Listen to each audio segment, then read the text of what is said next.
Hey YouTube, what's going on? Chris here. Want to bring you all an update today of Bitcoin, Litecoin, and XRP. Those are the three we're going to go over, and we're going to go over them in order. So we'll start with Bitcoin. Right now, Bitcoin's at 9,419. It is down 1.38%.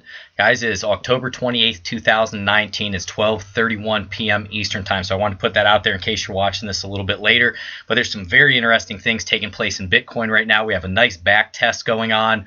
So there's a lot of good things that are going forth right now with Bitcoin and some of these other coins. And I wanted to dig into it with you here, guys. Okay, so we'll get into this. If you like these videos, you get something from it, like, subscribe, hit that notification bell. Do the best that I can to get back to the comments for you, and we'll get after this, guys. So first of all, what I really like to see is that we got back up above this downtrend. So guys, what was happening? We were just having these lower highs and lower highs and lower highs. And what we needed to do was break that sequence, and we ended up breaking it. We had this beautiful bullish engulfing candle where we found support at around $7,333. And what happened was, and why that was so significant for us, it came on heavy volume number one, but we were below our 9 moving average, our 20, our 50, and our 200. And what happened with this move, we cut through all of them, which could have been strong overhead resistance. And that's the power of Bitcoin. When these whales, market movers, come in, they can really move it far, guys. We went from $7,300 all the way up to about $10,600 in the matter of 2 or 3 days. That's how powerful this market is to the upside and the downside, and that's the importance of always using stop losses.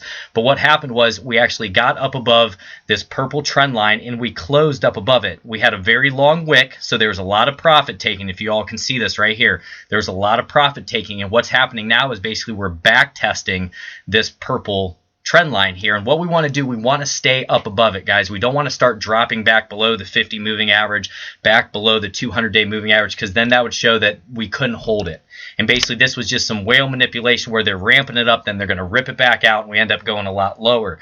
So that's where we really need to see if this is going to be sustainable for us. But we had a bullish engulfing candle. It came at support, came at key areas, and it got us over that 200-day moving average, which we were trading underneath for almost a month, which you never want to do, guys.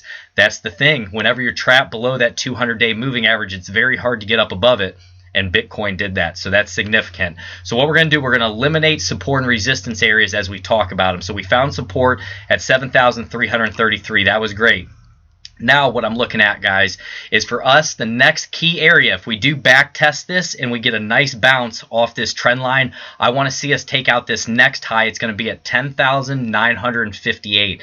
That's going to be a key area for us, because what we want to see now is higher highs and higher lows out of this trend line break. That's what we're looking for. We don't want to start getting back into those lower highs and lower lows. That's where you get in trouble. So if we're able to take that out, that's going to be my next target, is 10,958. If we can get a really strong bounce, a nice move out of there. After that, guys, we'd look up to 12,330. And then we look around 13,210, and then we'll look at 13,865. Those are the key areas to the upside. To the downside, we want to see support here at around 9,209 is going to be an important area for us, and then 8,664 if we are to move to the downside. Now, something you always want to keep on your radar, guys. I love wicks. I play wicks to the upside and the downside. And whenever you see a wick that is this long here, take a look at this. We had a 13% wick. That's how crazy the manipulation is in this space. You don't typically see that, guys, in the stock market. I trade the stock market. I trade a lot of different things. You don't see that a ton, especially in a big market cap like we have with Bitcoin here. But that's why we're in it, for that volatility. So you can see what happened there. We went up 13, almost 14% on a wick, and then we got pushed back down.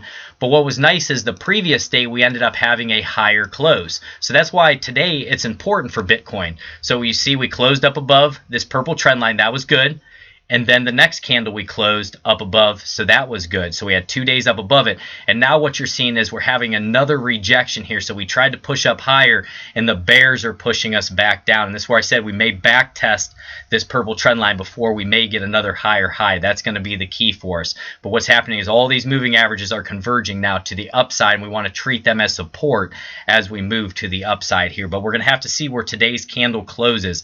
If it closes real deep down into here, guys, and we're below this this trend line, then we're going to start getting into some trouble. But that's what I'm looking at for Bitcoin right now. I'm really paying attention to this back test of the trend line. I want to stay up above it. I want to stay up above that 50 and the 200 because we cut through it so easily there on heavy volume. You want this move to hold, guys. We really need it to hold for us. And just to get into a few quick indicators, I'm just going to show you two here, our relative strength, so we can see our overbought, oversold condition. We are at 62 right now. So being at that 62, there's still plenty of room to the upside or the downside. With Bitcoin, we can get as high as the 90s to the upside. We can get in the 20s, even down into the 15s for the low side. There's plenty of room to see what we're going to end up doing here. And this is what I'm going to pay attention to on the RSI, is this trend line right here. We want this to continue to hold for us. That's going to be important on the RSI. Remember, play the RSI just like a line graph, guys. Draw your support, your resistance, your trend lines, all that on there. I think it's really important to do so. And then we'll look at our MACD. Histogram taken to the positive. We got that nice bullish upside move there. So that's looking good. So, guys, right now it's just really seeing how the candle is going to close today. If we have a nasty, gnarly sell-off, or if we're going to stay up above this trend line and up above that 50-day moving average, which we really need to stay up above. Okay, we're going to get into next, Litecoin. And if you like doing the Bitcoin, guys, you like me covering that, like, subscribe, hit that notification bell, and we'll get into Litecoin here.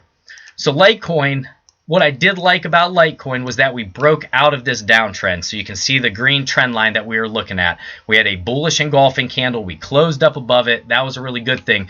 But what we're running into now is a lot of wicks. You can see how we were trying to get up over top of that 50-day moving average. And guys, when people say, you know, moving averages aren't that important, I would disagree 100%.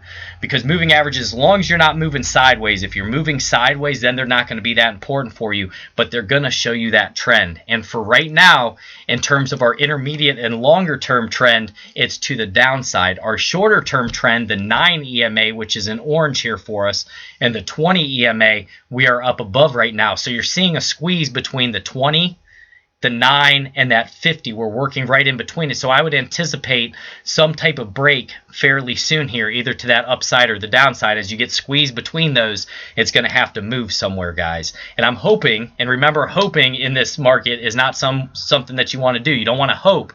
But what I'm looking for here is that bullish engulfing candle, the trend line break, that we're going to be able to come up here and try to test this. We'll call it 78.11. That's going to be the next spot for us. Besides this 50-day moving average, which we need to close up above in pink, I'm going to be looking at this 200-day and this area at about $78. So those are my upside targets if we can move out of here. Downside targets, I want to see us hold the 20 EMA, and that's going to be at 50, we'll call it $56, and that 9 EMA, which is going to be around that $56 as well. You can see them getting really tight right in this area, but it's going to be another decision time for Litecoin, guys, because just like over here, how we were making higher highs and higher lows this entire time, on this backside, we've been making those lower highs and lower lows. So now we finally got back up above this high at $59. We wicked up above it. We want to see if we can hold a higher low, then eventually make that higher high. That's what I'm looking for. And remember, guys, if you're using TradingView, hit the TradingView, go down here, and you can go into the technical analysis. Click on that, and this is basically going to read the moving averages for you. If you don't want to read them the way that I do, you can go through and you can look at them on the 1 month, the 1 week. But the 1 day right now for Litecoin, it's saying 10 is a sell, 7 neutral signals, and 11 buy signals is what you're seeing right there. Oscillators, 3 sell, 6 neutral, 2 buy. And then the moving averages, so I'm sorry guys, this summary was just our overall, and then here's our moving averages, here's our oscillators. Moving averages, we have 7 is a sell, 1 is neutral, 9 is a buy. So we're basically pretty neutral there, and that's that mixture of our short term versus our long term. Short term's looking good, longer term is a little more suspect because it's acting as overhead resistance for us. So in terms of Litecoin, I'm just being patient now, guys. I'm not in a position for Litecoin right now. I'm going to be looking at it once we start getting up above that 200-day moving average and we start changing that trend a little bit more. Right now, if you're jumping in my opinion, it's a little early. You know, you can always take that risk with a tight stop loss, but I like to have confirmation. Those are the things that I'm looking for. And then in terms of our relative strength index, our relative strength is at 53, so we're just cruising neutral there. That's not telling us a ton. We're just going to have to wait and see there. And then in terms of our MACD, We have had that cross to the upside there, and our histograms in the positive. It's flattening off a little bit there, so we'll keep an eye on it. But right now, that is more positive than negative. So that's good for Litecoin, and we did find that bounce off that 0.786, I do believe here, guys. So if we pull from our swing low up to our swing high, there's our bounce off the 0.786 key area we were looking at there. We got that bullish engulfing candle. That was a good thing. We just have to keep it moving, guys. That's the main thing, is keeping it moving. Next one we'll get into is XRP. And if you like me covering Litecoin, guys, smash that like button, hit the notification bell. That's going to help you the most. I'm trying to get videos out as much as I can for y'all. And then we'll do XRP. XRP is still stuck in that tough area, guys. We're trying to get over top of that 30 cents. That's what I'm looking for. Really want to see that. And you can see the old trend line that I had drawn here. So this was a valid trend line in green. I have not looked at this since. So, guys, we broke down through it. Right there, we ended up going down to around 25 cents, but we got bought back up. And what I do like about XRP is that it's trading up above that 50-day moving average in pink. Like I just showed you, Litecoin is not right now. We've been fighting with it in Litecoin. But for XRP, we're up above the 9, and we're having a little doji candle right now. So a lot of fight between the bulls and the bears, a lot of indecision here. We're up above the 9, we're up above the 20, we're up above the 50, and the 200 is acting as overhead resistance. So you're going to see this squeeze put on, and that's why this candle is getting very tight.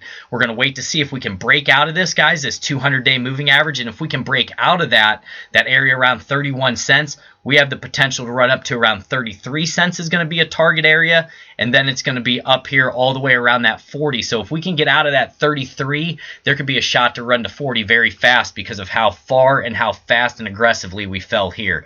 We ended up dropping from about 40 cents all the way down. We'll go from the wick, guys, to about 28 cents. That's how crazy things ended up getting for us. But in the short term, you can see the short-term trend for XRP has changed. We're having those highs, higher low, higher high, higher low, higher high, higher low, higher high. Then we actually had that lower low. Then we came back up, set a higher high. Now we're trying to set that higher low and see if we can explode out of there. Next, we're going to look at a few indicators here. We're going to look at our RSI. Relative Strength Index is at 58 right now, cruising a little more neutral there, just moving sideways. And this is the trend line that I'm going to want to see hold for us right down here. Guys, that's the one I want to work right there. Going to see if that continues to hold for us. And then you can also draw a trend line while we're at it here. We'll just go from the wicks. Guys, wick to wick. We'll put it right there. So this is the trend line, uptrend line we're going to want to hold for XRP as well. But like I said, when you get this squeeze that XRP is experiencing right now in between these moving averages, it can't go sideways forever. It's going to have to make up its mind, and you're going to see a massive break either to that upside or the downside, and you want to be prepared for it, guys. Always be prepared for it. And then MACD, you can see we're really tight on the MACD as well. That's showing what's happening with this doji candle and all this indecision here. So what I'm going to do with you guys, I'm going to show you how to set an alarm here. So I want to be alerted if we get up to around that 31.9 is what we'll call it. So I'm going to right click, I'm going to hit add alert. If you've never done this, this will show you. So if I'm out on the town doing anything, working out, once it hits that, I'm going to get an alert. It's going to send it to my phone, and then I can make my decisions. And then to the downside, we'll put it at about 28 cents here, right below that 20-day EMA is what I'm going to look at here. So just very tight for XRP, guys. As soon as we get that explosive move, I'll be here to bring it to you the best that I can. But I wanted to put this on your radar and just show you that we are getting that squeeze. It's happening right now. So, guys, if you get something out of this, you want me to keep covering XRP, like, subscribe, hit that notification bell. Like you all know, I'm going to spit you the truth here. I'm going to show you the upside, the downside, sideways, and we're just going to go after it here. That's what I want to do on this channel. I want to learn as much as possible, and I want to take as many people along as I can with me. And for all the people who are studying and working hard, I commend you, and let's just keep grinding together. Let's get this, guys. Let's do it. God bless each and every one of you.